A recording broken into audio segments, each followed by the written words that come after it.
Hey, it's CANDIA RAQUEL, founder of Centro de Poder. Welcome to the Sensual Sessions to know your fire and share your flame. If you're not already subscribed to the Sensual Sessions, please go to centrodepoder.com and get in there so you get these episodes weekly directly in your inbox. And today we have a very special guest. Kelly Atkins is here with us. She's a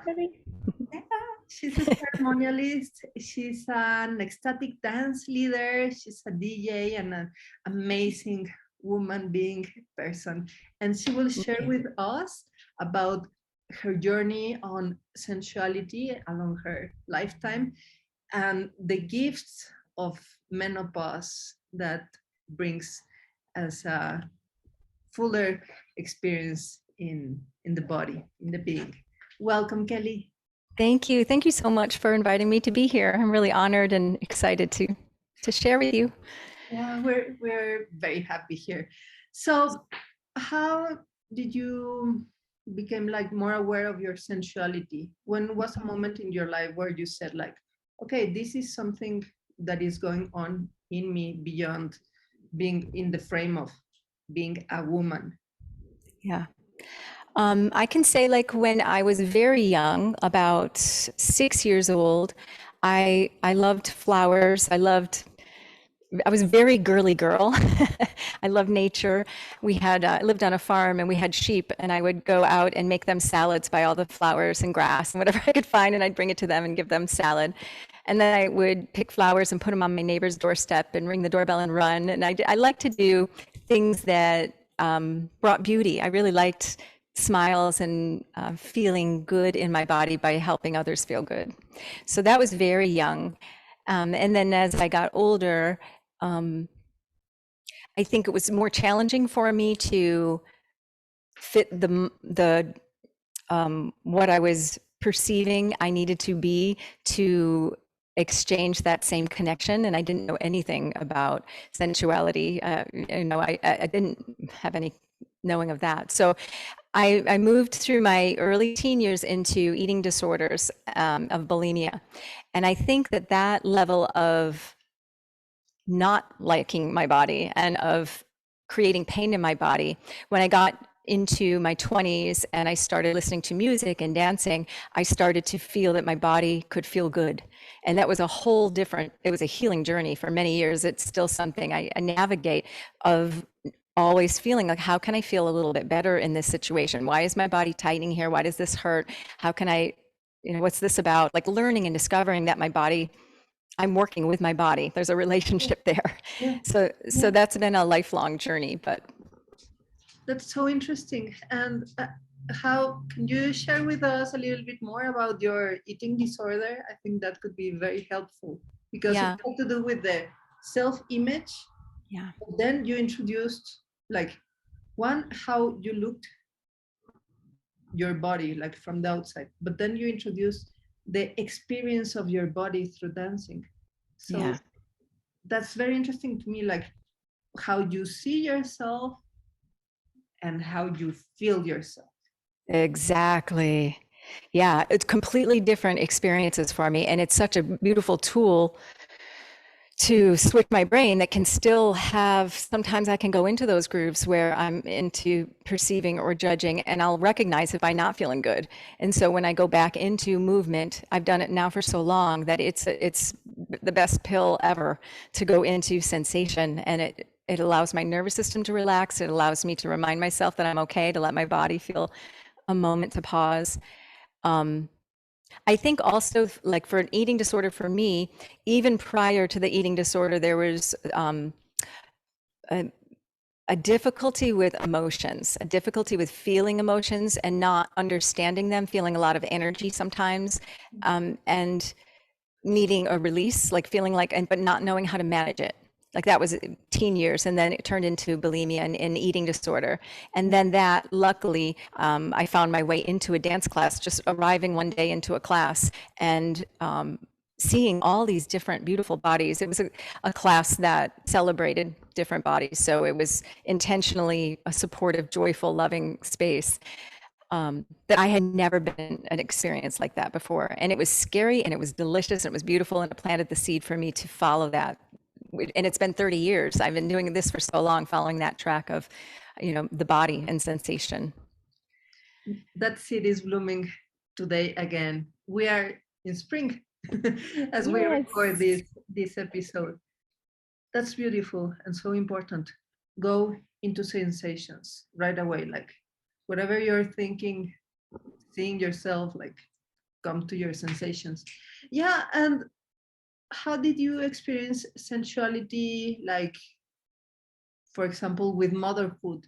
Because I am not a mother. I don't have like that joy, but I've seen that many women like stop identifying or feeling as a woman or even as a professional, and they just fall into the frame of a mother, but not on their idea of mother, but on the societal like idea of what is a good mother, and that Yeah. comes with inhibiting pleasure aside Yeah. of thing. So did you dealt with that like pressure challenge or idea Yeah. of martyrdom and sacrifice that shouldn't be at all? Yeah. It was very interesting. I was 30 years old when I had my first son. And I remember through the pregnancy, and I was working and offering classes. I was a professional in the city and building a business. But through the pregnancy, I wore big shirts and like covered up myself as much as possible. It was really difficult for me to love how my body was changing. And I had no idea what it was going to be like to be a mother. And I think it was a biological, real strong urge that I was blessed enough to become pregnant, and it was that deeper urge that got me to the point of, okay, I'm going to have a baby. I'm 30 years old, and I was unmarried at that time too. There was something along that line I was going to share with about sensation and my body changing. And then all of the stories in the head about what is it to be a mother came to me. When I had my son, we were in a doctor's office, and I watched another woman with a child, and I even said to her, "Do you have to entertain them all the time?" Because I thought, I don't like, what do you? I don't. I never had a child before, so I was like frightened and like, oh my God, what have I gotten myself into? And I see pictures of myself with my firstborn, and I was just like, oh my God, this is like, wow. And it was like intense love, but it was also fear and like, what kind of mother am I going to be? Who am I as a mother? And one thing I think that happens, and I think it happens for anything that you do, whether it's mother or you go to school to be a dancer or you go to school to be something else. There's a time, and this might be partly from being in my body and practicing going into sensation. There was a time that I felt I became a mother, and it wasn't the moment that I gave birth. It was much later, and it was when I embraced the power of my intuition, the power of knowing how to love this other being from a deeper place than from, well, the books of what they said, like, how to train them, how to put them to bed, how to feed them. And it was a very gradual process that I think by the time I had my second son, 5 years later, I was like, okay, this is how I'm doing it. I'm going to do it this way. I'm going to breastfeed, and I don't care what anybody says. And I was just like, I was rebellious even in it, that I'm proud of it, that it was something that felt like I was really defining through those years and becoming more confident and happy about. Yes, I think it's key, that rebelliousness, because in that rebelliousness you develop your own way of being a mother. Absolutely. And it's so different. And every relationship for every child is different. So the second child, I was like, I took pictures of my belly in moonlight, my arms up, and I was just like so proud. And it felt so sensual, felt so sexy. But I did have to, the old thoughts of the old way were there, and I had to have that rebellion, that fire of like, no, I'm not listening to that. This is the way, and be intentional about making it beautiful and going into that. And then it just built from there. And Yeah, and I have two boys. I love sharing sensuality with them. My older son, he loves to cook, loves food, loves the taste. Every time we go out to eat, he wants to eat whatever's on my plate because he wants to try different flavors. And he's a wonderful cook, and he loves to prepare it in a way that it looks beautiful. Like that's just as important as the ingredients that are in it, is how it's Yeah. placed on the plate and how it's served. And I love that he learned that, and it makes me happy that he'll make someone else happy. He has that same joy of pleasing others by presenting beauty.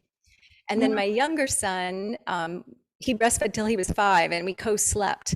And when he was Oh, ready, I know it's like the best relationship ever. And the thing with the breast milk and the sensation, the sensuality of it is when he would want milk or if he was sick, I could feel my milk coming down in my breast before he could be in the other room and I could feel it. Like there was some kind of communication connection. happening between us. And it was so cool. It was so beautiful. But when he was ready to wean and move off on his own, it was his idea for us to get these heart shaped pillows that were really soft. And he got a pink one and I got a white one. And it represented that we both are still connected and can feel that soft touch at night, when we're sleeping. So Yeah. he's more sensual with his skin and how the clothes that he likes to wear on his body.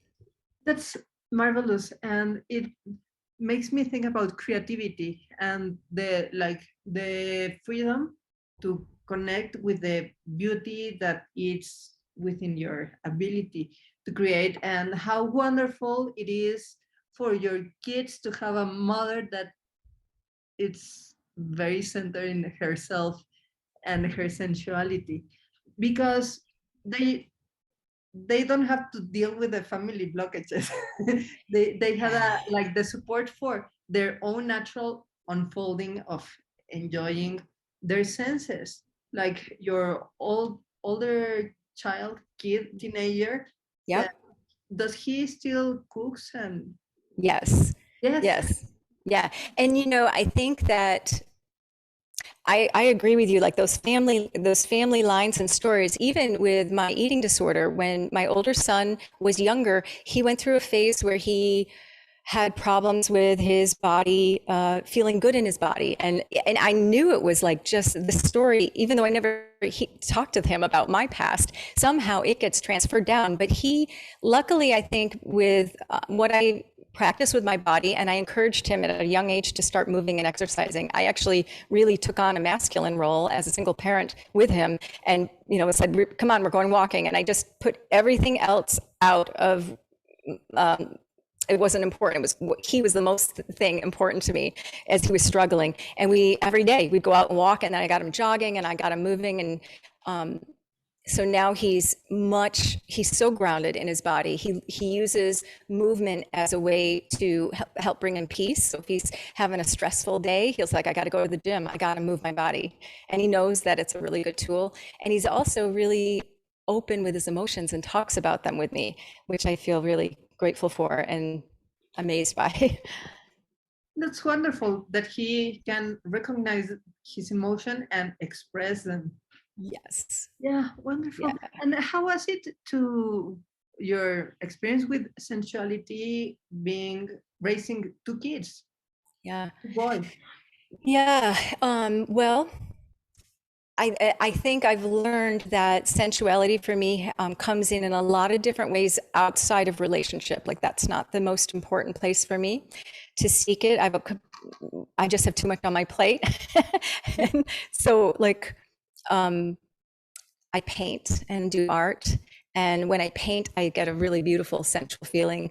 Yeah. And a lot of times I paint nature, or I'll just let whatever colors and shapes want to come out onto the canvas, and I'm giving myself permission to love it no matter what. It's not about it looking good. It's about the practice of, this is me painting.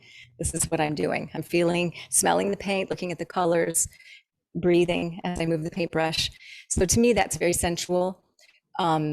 Creating music for others and holding a space for people to feel into their pleasure turns me on also. I love to hold that space for others to feel safe and to allow their bodies to be touched by music. and their emotions and their spirit, and to be in the creation process is really exciting in a room with music and seeing where people move and the subtleties of what's happening under the surface. I love that. Ceremonialist by heart. Yeah, Yes, yeah. And again, what you said, come into the sensations, into the present, because everything that you feel in the body, you feel it now. You feel it in the present. absolutely. Yeah, pleasure is the nowness. Pleasure is Yes. the presence itself, and it's reality. It's Yeah. our first well, pain is also real. It's a first contact with reality, and I think there's a huge important conversation on pain, but there should Hmm. be leveled and balanced with the conversation on pleasure, because Yes. pleasure, as I can perceive in our conversation, it's in the joys of life that support life and nurture you, like your kid making the dish delicious and arranging the food so it looks like it also pleases the eye, and your other child like finding a heart shaped pillow to give continuity to your connection, but at a different level, because Yes. that's a knowledge that comes from your real self beyond the discursive mind, what I think. Yeah, fascinating. Yeah. And I think also that, like through transitions, like you were saying, that there is a conversation around pain. It is a signal from the body of something. And when we go through transitions like menopause and Yeah, then COVID over the last few yeah. years, and both of those hit at once. And the body, it's such a weird thing when the body's doing things that you have no control over, like searing hot flashes, mood swings or panic attacks, like things that you've never had before that just come through. It's like your body's doing something and you're watching it, you're the observer of it. Finding pleasure and sensory connection, sensuality through my body is completely different in menopause than it was when I felt younger and juicier and like in a sexy, outward sexy way. Now it feels more like it's an very sacred and honoring time. So I'm a little shaky about even talking about it. There's almost like I'm in it still. I'm in the transition of it. So I don't feel like I'm an authority of it, but it's intense, and it's honoring the deep emotions and the grief, really letting go of maidenhood, of who identified myself as a sexy. I felt sexy. I felt like, and as I'm getting older, the sexy is different. It's not in the juicy. It's in the wisdom. It's in a deeper looking at life in a more depth. There's a sensuality in that, of seeing the bigger picture more, of having insights and intuitions that are freakily amazing, like they come through and I'm like, whoa, whatever that just came through, or that choice I made was so right. Like really noticing how there is a shift and a change in the mind, as a woman gets older. And there's also a lot more creativity. And I think that creativity that's blossoming is related to the intuition, and it's related to my children are getting older. They're going to be out of the nest in another 5 to 10 years. Yeah, yeah, 5 or 10 years. And so I'm thinking, like, what is the purpose of my body and my sensuality? It looks different, and it feels different. I like comfort a lot more. And I'm way more aware of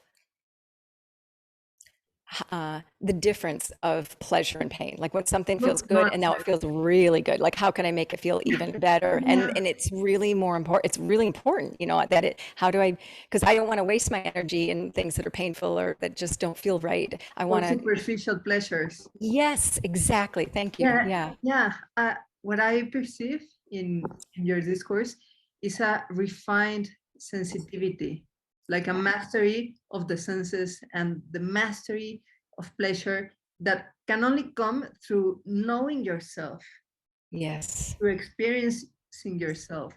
And perhaps that comes also with being more picky and more selective, and and really choosing because you know you know what's good. Exactly, right? Like the right combination is so good. Yeah, like if I choose the right food, if I really allow my body to relax and take it in versus eating a whole bag of potato chips, like Yes. there's a whole different feel. You know?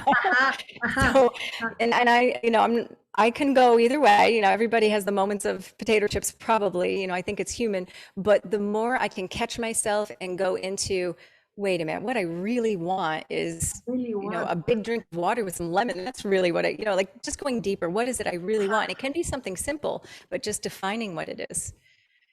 Yeah, it takes a certain strength too, like Totally. being okay with no, those potato chips are not gonna fill my journey. I'd Yes. rather go without. Yes. Going to the precise, it's the mineral water with lemon, or yeah, that, and the Yes. timing.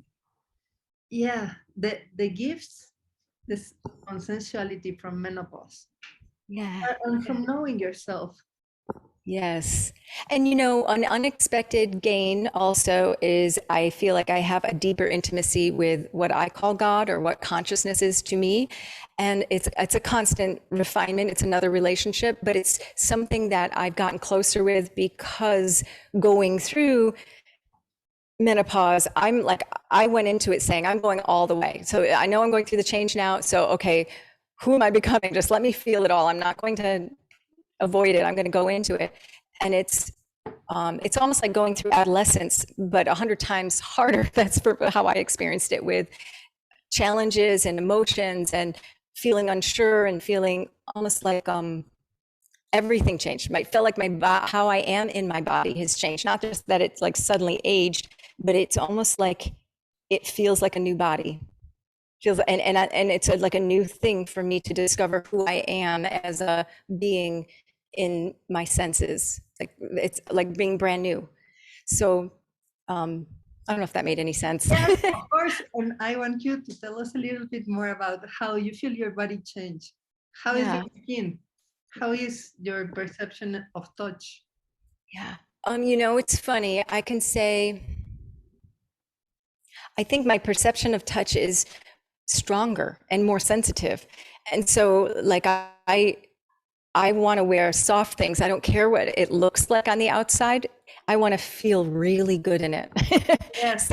So like I have a nightgown and it's the softest material, and I have other nightgowns, but they are not as soft. So this one that is so soft, I wear over and over and over again, but there's no waistline. I don't want anything around my waist anymore. And I don't like to wear bras. I Oh, do when I have to, but like I don't want anything constricting me in. It feels like I'm jelly. I'm just going to let my body and like enjoy it. And I have to modify there are the voices in my head that I was speaking to a woman about menopause and she said, "Oh, I don't know if I've ever, there's a lot of talks about it being really negative." She said something like, "I'm never going to get there. Like you can stop it." And you know, I know just like when I was pregnant the second time around that you can hate your body or you can say intentionally, no, there's another way of being in my body. I've seen other people do it. There's a way to own this. I just need to figure it out. I need to open yeah. up more and be clear that some of those thoughts I don't have to own. I can let that thought go if I'm judging how my body's changing, you know. It's like old thoughts of what I thought was beautiful. I have to reframe it and make sure that it's holding all of who I am and not just a small idea of what society thinks is beautiful, you know, and just define it on my own. Yeah. Yeah. It's like claiming yourself, and also a process of creation, of self creation, of moving along with your, like really being your body, like really being who you are in your flesh now, and welcoming it, welcoming, maybe not as in a party style all the time, because the uncertainties and the changes on the temperature and those shocking things, but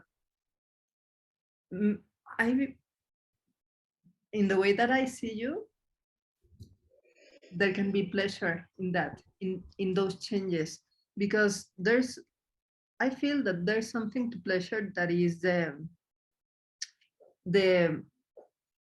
continuum moving experience in pleasure. Like you're tasting something delicious and it's not something fixed. It has a movement to it. Nice. And in the way that I see you, like you are in the movement of menopause, like Yes. in the dance of it, not like before and after. No, it's like in the experience and in the movement of the body through pleasure. Yes. Yeah. Thank you so much for naming that. And I do feel that, you know, it's a really funny thing when you have a hot flash and no one else is feeling it, and you're starting to like drench with sweat, and this heat is coming out from your core in all different ways. And it can happen for a really long time. And it's just a really odd thing to be like that and no one else is feeling it. Normally you're in a room where it's hot outside and everybody's hot. Now it's just you're alone feeling this, and it's such a biological change. It's remarkable. And And I also feel a welcoming in for women. Like I feel like there is for all my women friends that are past menopause, like well past it, there's almost like there's something archetypal that's coming in that I felt like when I said, oh, now I'm a mother. There's something coming in that I feel held and supported by, that is from the older generation that I know. And I feel that like there's a lot of gentleness. I feel a lot of support and gentleness as I'm going through this without me having to ask for it. It just is sort of happening. So that's really beautiful. I Sensual. feel it like a complicity. Yes. Yeah, like not that you need like extra pampering, but like I know. Yes. Yes. Because we are talking about things that maybe there are no words to really describe those experiences. Even for sensuality, like we are in the sensual sessions, but sensuality means something very different for everybody, anybody, because our bodies and our own experiences are so different and so unique. But there's something that can be understood beyond words through the bodies that I am getting from you, and I like it very much. Beautiful. Thank you. Yeah, Thank you. Yeah. it's great. It's great.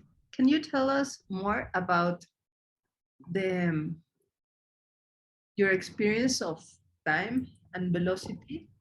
Because I've seen pregnant friends that get into a realm where suddenly there's no rush and everything is like on point and organized. And well, some friends, not all of them. So how is your experience with time? Do you feel that sometimes time accelerates, or you get Yes. eternity lapses? How is Yes. it? Well, it's been an interesting journey with listening to my body. There are times that my body does not want to do what I used to be able to do. I mean, physically, it just does not want to run. I can jog little bits and I can walk, but if I run, it feels almost abusive, even though it's not. It just feels something under the surface feels harsh. And I don't feel like my body wants harsh. It wants soft spaciousness. So there are times that it'll be the middle of the day and I'll feel like I didn't get up first thing in the morning and start with my list and go through my day in the order that I used to do. I still get it done, but I do have those thoughts like, gosh, you're getting lazy. This might not be good. I don't know. Am I slipping? But then if I relax around it and just open into that feeling of spaciousness, I can get so much done in like 30 minutes, what used to take me a whole day. And it just happens. So there's a deeper sensitivity to timing, just like knowing, and not timing like clock timing, but timing like, yeah. So interesting and promising. I'll be there. hopefully, eventually. So, how does your sensual experience of menopause expresses in your music and in your ecstatic dance ceremonies? Do you feel it gives a certain tone? Do you have a, I don't know, certain ability to perceive the scene in a certain way that you didn't knew before? Yeah, I think, yeah, I think that part of myself that feels music is on high alert. It's so when I put together music, I think it starts with intuition, really, where I'll get an inspired idea or I'll listen to a lot of music, and the choice will either come from kind of this feeling of like yes in my head, like a yes or no, like right off the bat, I can kind of go through a lot right that quickly. Then I'll go through it and go more into my body or into my feelings. Like, is this evoking a feeling? And I'm careful with the feelings it evokes. I don't want music to avoid any emotion. I try to go so that there's a full range all the time. But sometimes I notice that the group will feel heavy to begin with, and it'll be many weeks of like we're going through the depths. And so then I might intentionally say, okay, I'm gonna build a list that has some something light and fluffy and that feels childlike, to just try to get us out because that's long enough, you know. So so I try to do them that way. It's funny, just this last weekend I was laying in bed. I like to do my music in bed. I bring my laptop in there and it's like the best setting, and to me it's very sensual. Yes. It's a holy experience. I was feeling like I was listening to music and nothing was touching me. And sometimes I'll get this thought like, there'll never be any more good music, or there'll never be music, another song that will touch me like it used to. Something's wrong. And so, I'll think that. And then I like to pray and I'm like, God, help me find some music. I need some music here. I really, feeling weird. I don't get this feeling like I'm not connecting to music very often. And sure enough, I found 26 hours of music. And oh my God, it was so good. And it was like some German music. I love listening to from different cultures. Like sometimes I just really need to stretch out wide. It can't be just pop music can dry me out. I don't like that. So I go as wide as I can. And I like to use a lot of different genres to move different things through my nervous system. So that was delightful. That was like such evidence that sometimes you just have to surrender trying and open up and it comes, Yes. Yes. Surrender trying and open up. Yeah. That's key to pleasure. You cannot force it. You cannot make it happen. You can just put the setup and see if it blooms. That surrender is so important. I mean, and that's definitely a key thing with going through menopause is surrender. Just surrender. You can't change it, so you just surrender and love it and be open to what is this becoming. Yeah. And welcome the gifts. No? Yes. Honor them and welcome them. Exactly. And energize them. Yeah. Always receiving those gifts. Yeah. Is there any little taste that comes to your mind so we can experience sensuality? Sure. I have been working through the developmental stages. I just did this a few weeks ago with a friend, a woman, and we did it from a chair. So I could show you just a little taste of that. Yes. Okay. I'm going to back up a little bit.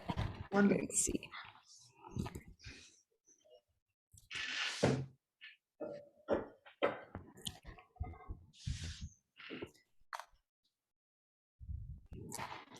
So just let yourself come into a sitting place on your chair where you can feel a feeling of support from your sit bones, a feeling of being held right there. Let your feet come down into the earth, relaxing your low belly. And really relax the low belly. So as you feel into sensation in the muscles of the lower belly and the stomach, see if you can soften there. And if you are comfortable making a sound, you could even let a little sound come out on your exhale as you release the belly. And then from there, your eyes can be open or closed, whatever feels good. Let your spine begin to move around just very subtly.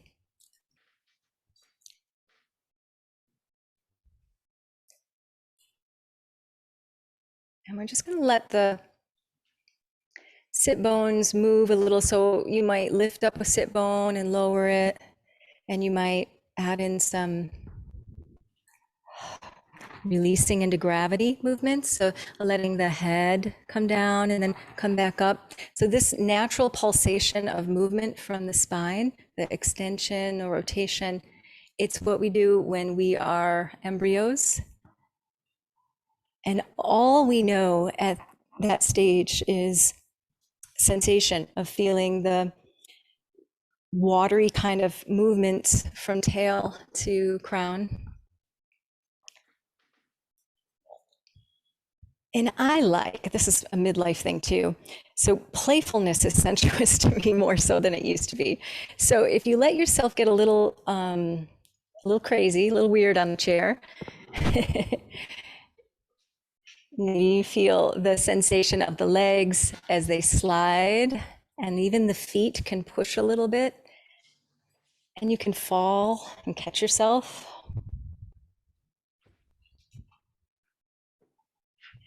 And any time that you start to feel like it's too much effort, go and take that shape that you take, that you're going to let it go and surrender, and then come back up into something new that feels good.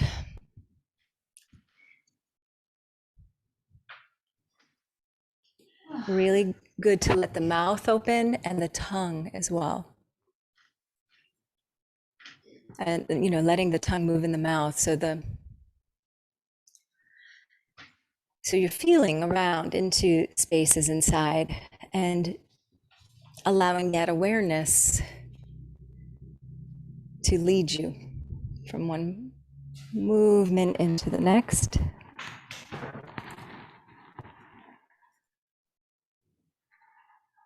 It just felt really good to let my eyes open and look around my space and feel my neck move naturally.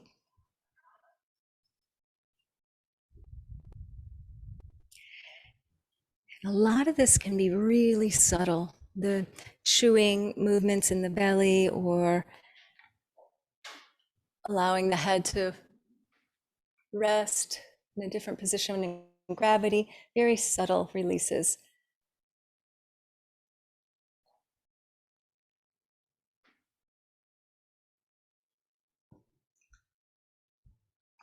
Including even the lips. You could do that little, I don't know what they call it, blowing kisses or Zerberts. There's different names for that, where you let the lips actually move a little bit. So from that embryonic, you could also play, if you feel one sit bone lift and one lower, it's kind of like you're creeping across the floor. And this is a little more like a lizard or an animal, but we're doing it vertical. And you might have to effort a little bit, yawn, open through your armpits, and use your hand to reach. Just imagining you're reaching for something that looks really good to eat.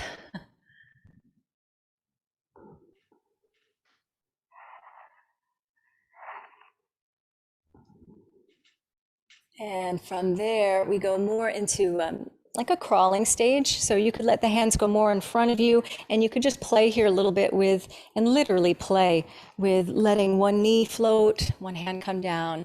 So this also really integrates the brain and the body as well as natural movement.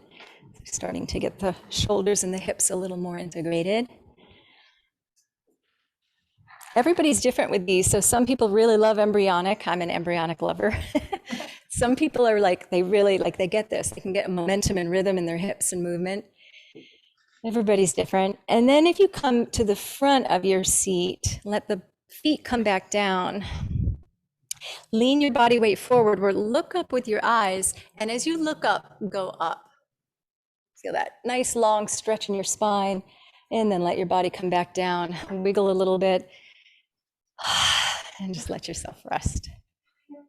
So that would be crawling into standing, and you could do that many times, but those are all the developmental stages. Delicious. Yay. like doing a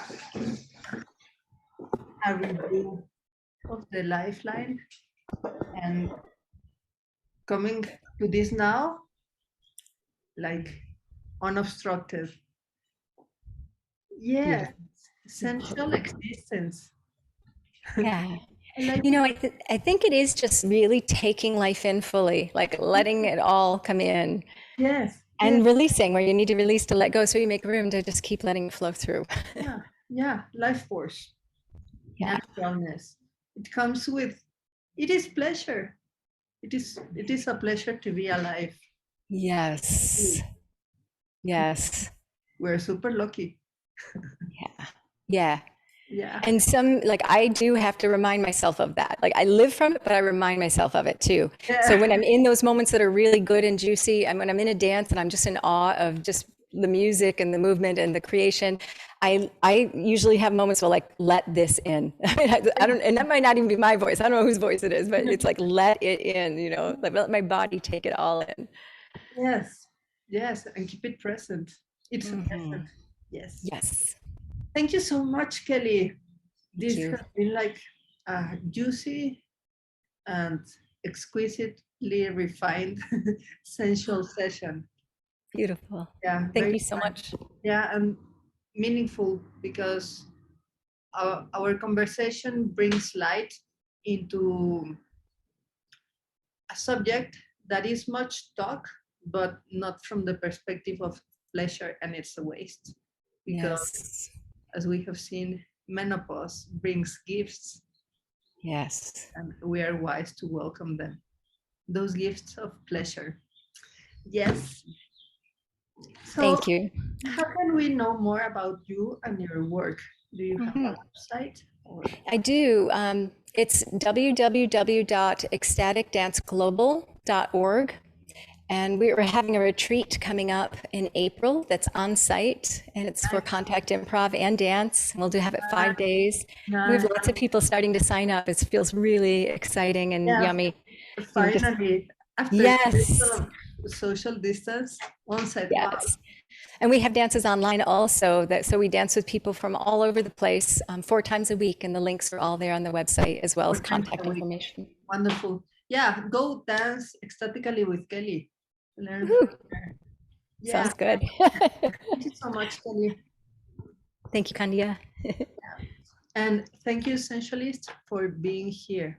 So remember to make the time to know your fire so you can share the flame. And if you haven't already, come to centrodepoder.com and get into the sensual emails. See you next time. Ciao.